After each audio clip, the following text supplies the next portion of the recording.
Alrighty, hello awesome students. This is going to be an incredible experience today, so buckle up. Here are some things we're going to cover in class today.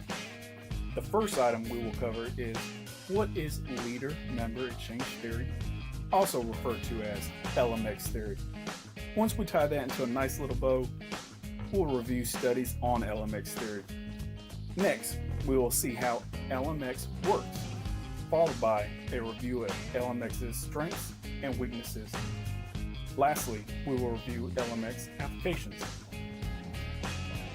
Now we get to answer the most important question of the day.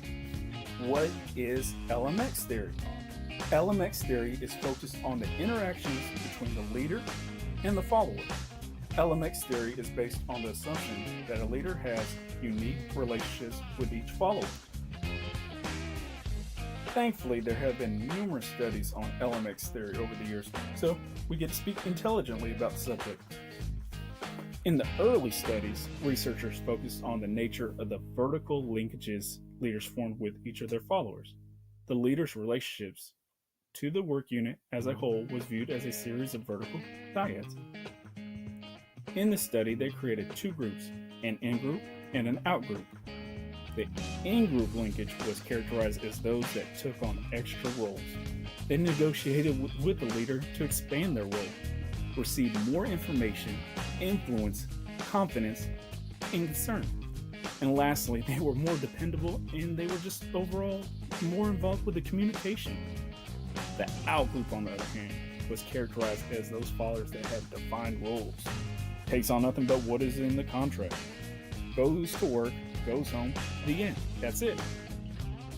Now, later studies evaluated the effect of LMX on organizational effectiveness.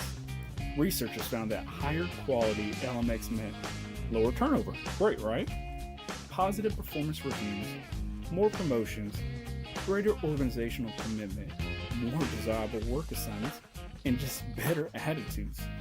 When leaders and followers have positive communications, the followers feel better about the organization and everybody benefits. Most importantly, the organization. LMX describes and prescribes leadership. The central idea is that leaders form dyadic relationships with each of their followers. Leaders must recognize in-groups and out-groups. Furthermore, it is the leader's, let me repeat that, it is the leader's responsibility to create relationships with each of the followers. All right, let's dive into some of the strengths of LMX theory. It is the only leadership approach that views dyadic relationships as the center. Effective communication is the key. It warns leaders about conscious and unconscious bias.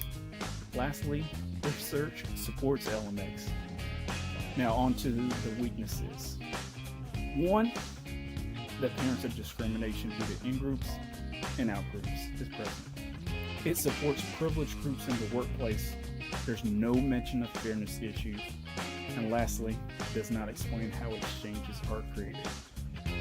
Alright, now that we've got that all under control, let's watch some videos and watch our presentation come alive. Created using Powtoon.